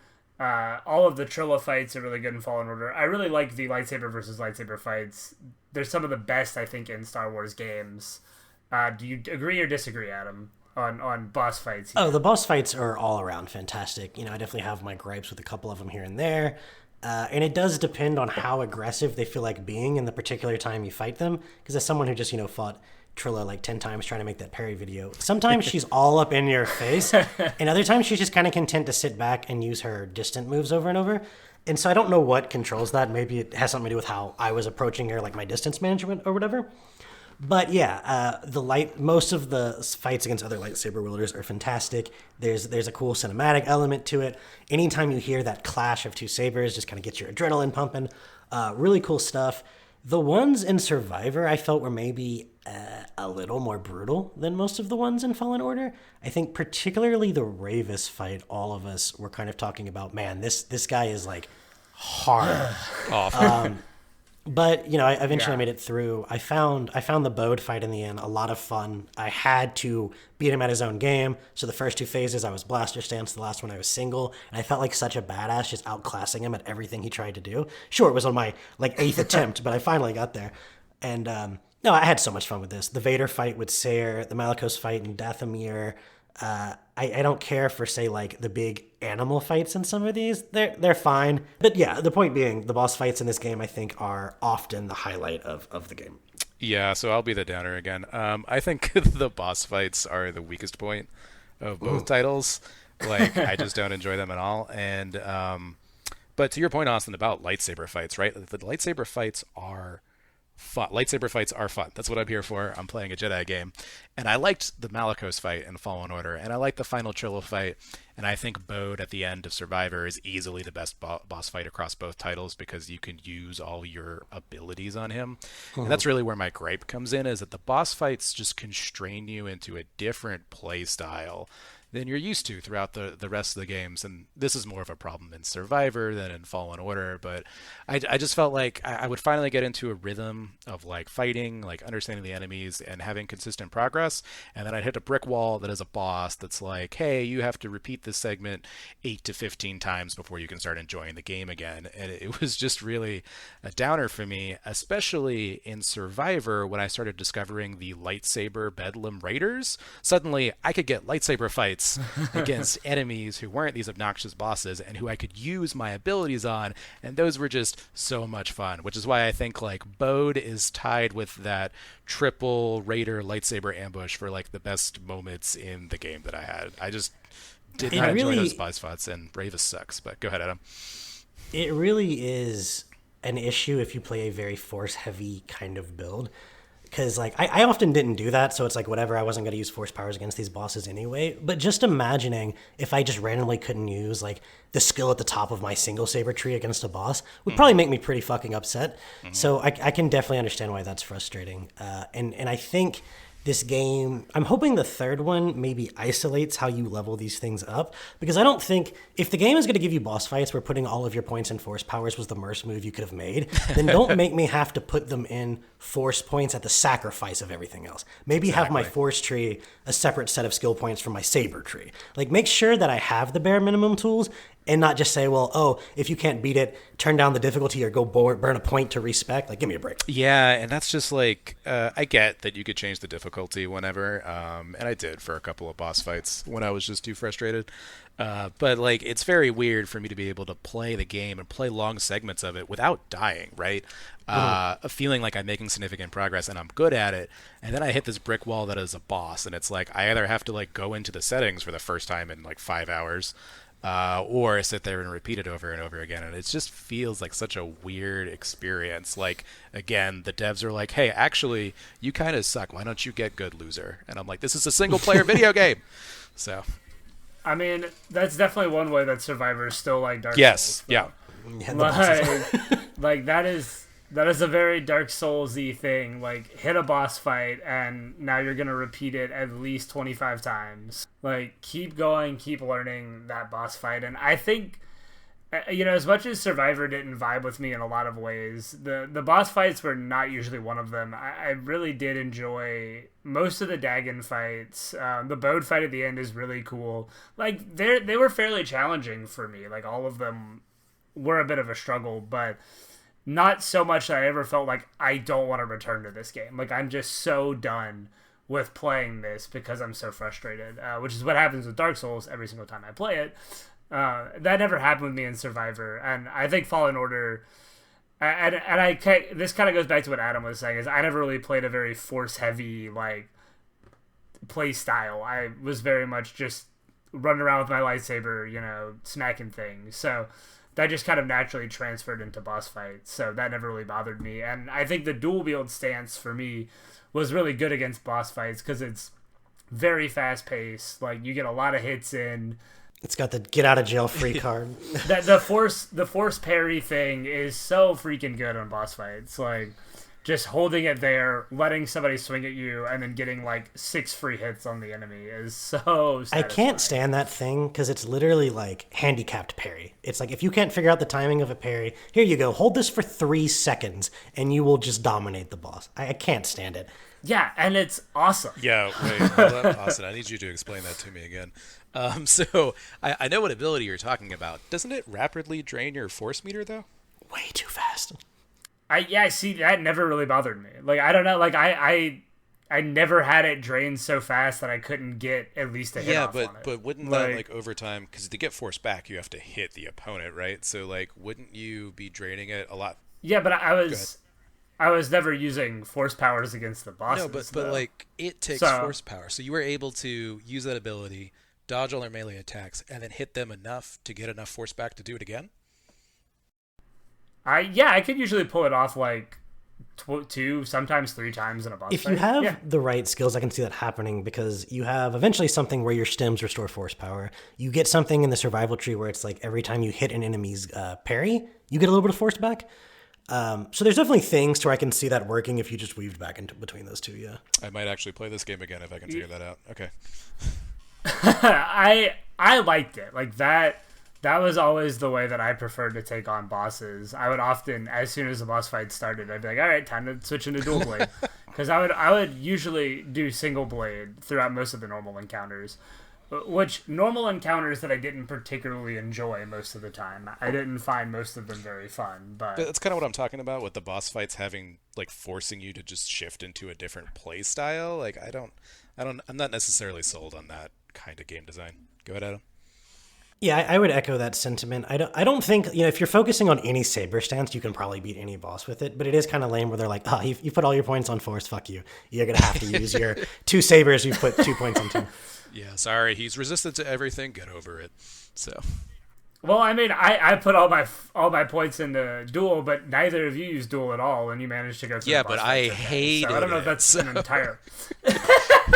that's I'll say this: I think more often than not, the bosses in this game, even when I took 10 times to beat them, every time I died, it was like, okay, I can't do that, or okay, I know what I'm gonna do this time. Ravis was probably the biggest exception to me. I died like 7 times in a row, and all I thought was, how the fuck do you dodge that dumbass soccer kick, pinball, mace hammer thing? I mean, what even is that? So I think that one frustrated the hell out of me. But for the most part, it was like every time I died, it was like, see what I did wrong? Not doing that next time. He has a freaking, like, was it like Extendo Morningstar or whatever, which I think should be completely severable with a lightsaber. Just cut it in freaking half. Some space nonsense, bro. Yeah. That's what that is. That would be really cool. That would have been a really cool twist to that fight, though. If you could just like cut it in half if you timed it right. Go back or and something, find out if you used pull at the right moment. You could have caught it like the Ogdoton and then cut it off, and then I'm gonna lose it. But anyway, I imagine that's probably not so. a thing. Please God, no. One thing I want to delve into a little bit more that we talked about earlier was the parry meter. So I kind of talked about like why I think they went that way compared to Dark Souls, because they wanted the parry to be something you use more frequently and didn't like pull out a tiny dagger to four-shot the final boss of the game.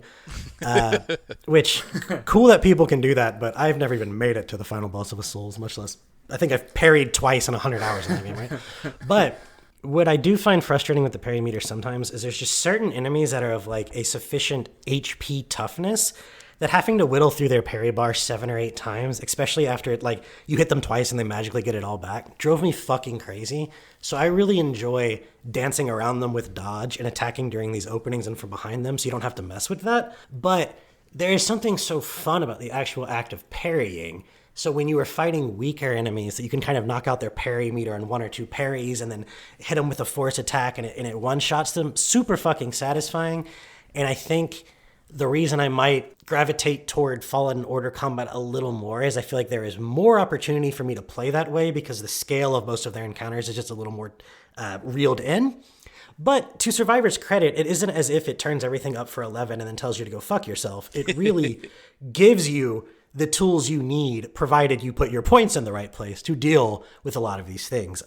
By the end of the game, watching some of Jeff's footage where he's force slamming and force pulling and force pushing all these things, pretty damn cool. And it's like, okay, I now see why you loved these giant battles, because between like your force heavy approach and double bladed approach, it's a total different experience than trying to do the same thing with like blaster stance. Yeah, no, absolutely. That's definitely what I was having the most fun, right? Like you could solve some of these mass encounters by lifting and then crushing, I guess, a set of enemies, and then you would be able to like easily dispatch all of the weaker ones, and then it's just a couple of tougher guys that you can kind of go mano a mano with them. And then of course, once you've fully upgraded like force lift, it's called like power lift or something now, you finally have the ability to take pretty much any creature in the game and just grab it at any moment and throw it into the sky and be like, yeah, who sucks now? And slam him to the ground and cut him in half with your crossguard stance. And that is just very cathartic, and you can only do that in Survivor. So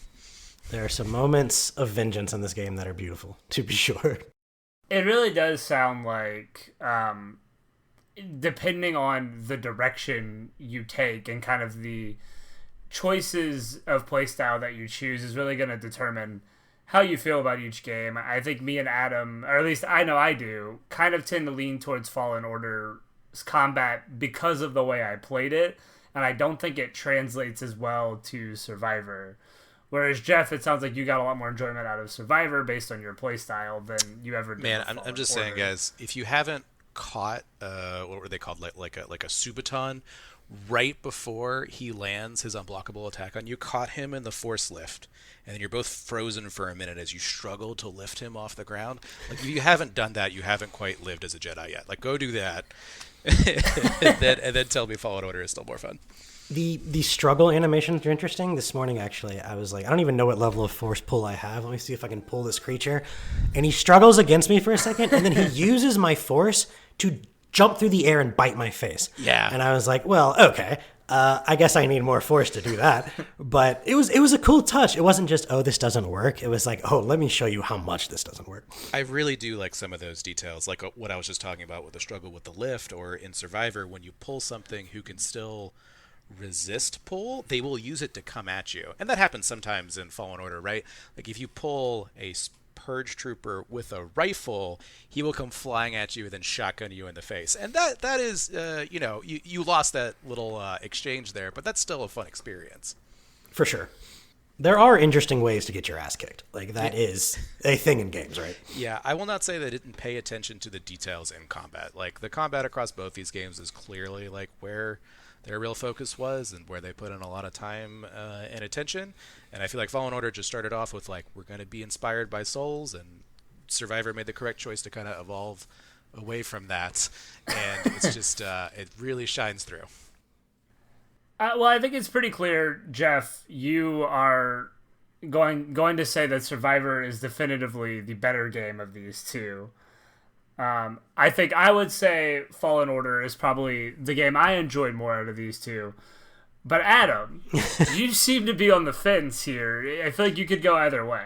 At the end of the day, which one of these games are you saying is the better overall experience? I don't want to be that guy that's just like, both sides are right. I think there's just something about each of them that appeals to different kinds of gameplay. And given that I do kind of enjoy that Souls stuff to an extent, to a 100,000 Lost Souls extent, I do like that, the pace and the scale of that game. But there's just no doubt that there's so much fun stuff to be had in Survivor. And yeah, I have my issues with the game balance. I think ultimately when you make a game where there's this many play styles, you just kind of hope they're in the ballpark. I mean, if you go read, say, like the developers of like World of Warcraft talking about their class design, they're like, dude, if we can get the damage to be within 12% of each other, we're calling it a day. Like, that's close enough. It's just hard to have this many different ways to approach something and have them all be equally effective. But I think all of them allow you to practice it enough and get good enough at it to be effective, which I enjoy. I do ultimately think if I could pick a custom skill set in this game, the answer would just be the Fallen Order skill set. So maybe that's a little frustrating. I want my damn kick back. But it's a good ability. No, it is. And look, I just think both really have their strong and weak points, and it might just depend on what you're there for. Now, I will say I didn't get enough into the side narrative content in the town and stuff in Survivor. Maybe that would push that over the top for me if I got more into that, so maybe that's a story for another day. But I mostly just think, like, Fallen Order is the best Souls game, and Survivor is a really damn good action-adventure Jedi game. That's kind of the way I see it. I think I'd agree with that. I think for me, Fallen Order is the more focused experience, and I liked that about it. I liked kind of a more linear narrative, level design, like really everything about the game feels a little more focused than Survivor for me, and I think I like that more. But I definitely understand the appeal of kind of the open and exploration in both combat and in the world design that Survivor offered that I think Jeff really liked. Sure. And I do want to say, listeners, you should play both games. Just really commit to playing them back to back, and I think you will have so much more fun, especially with just the great way they started off the Survivor sequel. You will end Fallen Order on a high note. You will love it, and then you can just dive right back into more of the same. So play them back to back. Yeah, I would recommend doing it that way as well. So Cameron Monaghan, the actor who plays Cal, who does all the mocap and voice acting for Cal Kestis, the main character of this game, he has confirmed that there is going to be a third game in the Jedi series that they are currently actively working on. And what are your hopes? As someone who, liked Fallen Order, Adam, and Jeff, someone who liked Survivor a lot more than Fallen Order, what do you hope they take from these games and move on into the next one? Adam, I'll let you start. I have been holding this in the whole time, so it's pretty obvious to me that they have to go with some dark side powers in the third one. They have no choice. There's not enough light side powers left to add to the game. And we've seen how much fun it is to force slam and force throw and all these things. Where's my lightning? Where's my choke? Like, I want it. So I think that's going to be one of the things they do with the third game, especially because they've already teased so much of his dark side struggles that it's like, I think they're finally going to open that up and let you lean into one way or the other. My only concern is that this game already has way too many skill trees and skills in it right now. So they're going to have to find a good way to add new stuff while keeping it from getting too bloated, too much of feature creep there, and kind of keep it consolidated. And my hope is that they whittle the stances down to 3 stances, but that each of those trees has kind of more direction to go in it. So maybe your single stance has a light, medium, and heavy part of it, and maybe your double stance has a acrobatic versus defensive part of it. I don't know exactly how I would do this, but I think they're going to have to kind of fundamentally redesign how these skills work if they plan on adding any new dark side stuff to the game. Yeah, please just give me 3 stances. Like, if I can have 2, I can have 3. So just go ahead and give me the third one. We'll all have a great time. Who enjoyed the BD8 goo shit anyway? Why do I need the down button? That was so pointless. God, I did not. It's another care great about that at example all. of them adding on like a totally new system, and it's just like half baked and not fun. Kind of like the mounts, you know. Yes, please just let BD go back to being like my cute shoulder partner who keeps me from dying. So my hopes for the third game are pretty much exactly like Adam's. Like I echo all those sentiments. You can embrace the darkness in Survivor, which is another story progression ability that you get to keep after you beat the game. So, like, you know, if you're ever struggling with those optional legendary enemies, just go beat the game and then go full dark side on them. It's amazing. That is a really satisfying moment Yeah. whenever you get to do it late in the game and like against the It's bird so fight well and done in the everything. boat Like, fight. It's so well just done. it's so cool, like just like popping off and like it's almost like your Super Saiyan form, but like Yes. Jedi version of it. Like it just feels really good. Absolutely. And like even the animation, while it can kind of like cloud your vision a little bit, like that's the point, right? You're using the dark side, your vision is clouded, and you're gonna pummel that guy right in front of you right now. It's just gonna be so much fun. So I fully expect for them to like have Cal like flirt more with the dark side in the third one. But like my biggest hope, at least narratively, is I hope he dies. I hope they kill him in an awesome, meaningful way. It's not going to happen, but I want them to. I would actually agree with that though. Like normally I'm not the kind of guy who's like, yeah, kill off the character, whatever. Like I like the happy endings a lot of times. Like I pick all the Paragon routes in Mass Effect. Like I'm the yeah. Like I'm the like I want to see the good ending as much as possible most of the time. But with this particular instance, I think we're already seeing a pretty big bloat of like Jedi that survive Order 66 and live into the Empire era and then live past the Empire era. And it's like, why do we ever need to rebuild the Jedi Order if they're all still around? So, like, I would definitely like to see one less of them. And if they can do it in a way that feels important and impactful, that would be really nice. I really don't know what else they're gonna do with this story in the next game. Like, I really didn't know what they were gonna do with this one, admittedly. So I guess there's always room for them to do something interesting. But I think it's unlikely they really give you a whole lot of like narrative choice as far as dark side or not. They may give you something kind of like Jedi Academy had, where there's basically like one point where you can be dark and one point where you can reverse that decision or stay dark. But I think that would be enough to just give a couple different endings and maybe even have it the same way. Either he sacrifices himself for something because he's always been like that nice, good Jedi, or it's because you've been horrible this game and he needs to have his Anakin moment at the end.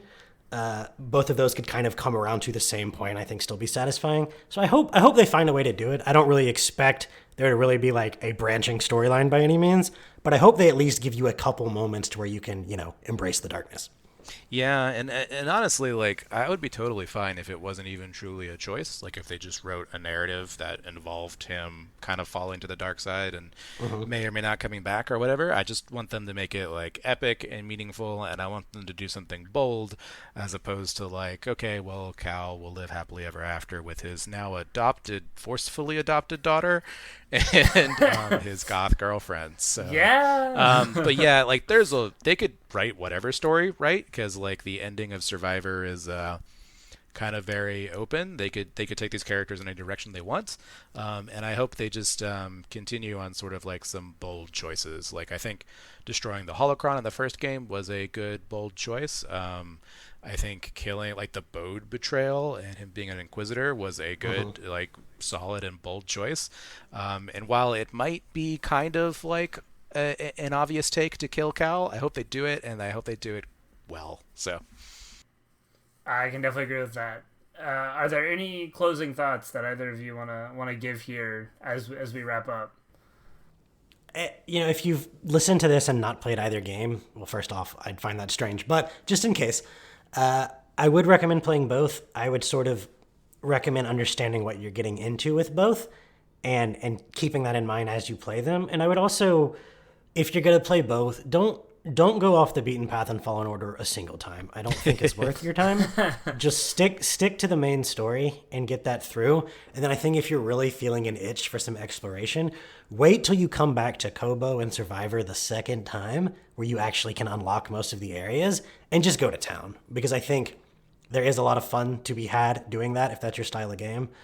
But yeah, look, at the end of the day, I enjoyed my time in both these games a lot, even if Survivor took a little while to grow on me. I think by the end I was, standing 5 feet away from my TV, just like, let's go. Like, this game's awesome.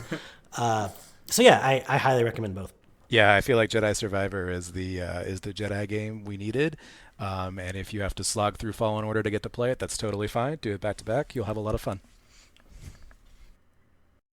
That about wraps up our discussion on Jedi Fallen Survivor. We really appreciate you guys taking the time to listen. Go make your contribution to rebuilding the Jedi archives by rating and reviewing the Games Gone By podcast on Apple Podcasts, Spotify, or your favorite podcasting platform. You can also follow us on social media at the Games Gone By podcast or email us directly at gamesgonebyradio@gmail.com. Thank you again for listening. Signing off for Games Gone By, I'm Austin Baskell. I'm Adam Baskell. And I liked him better when his name was Kyle Katarn.